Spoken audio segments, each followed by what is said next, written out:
তখন কিন্তু আমাদের পরম গুরু মাতা পিতা আমরা সবাই জানি, তাই না?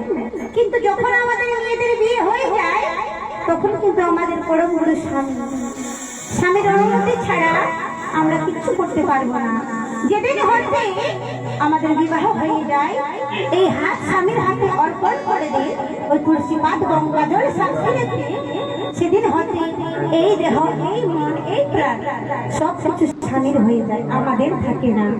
মেয়েদের বলতে কিচ্ছু নেই, তাই সর্বশ্রেষ্ঠ গুরু কিন্তু স্বামী, সে কথা আমাদের বললে হবে না, তাই না? তাই কি বলছে,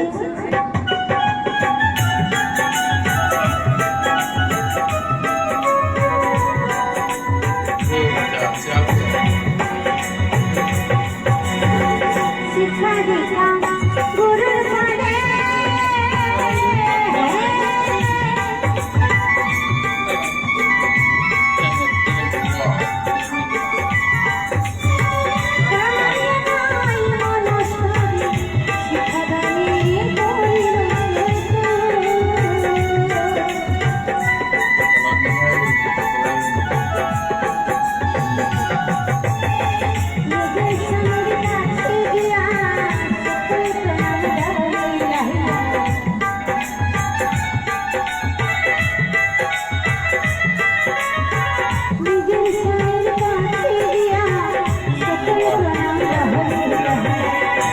চরণে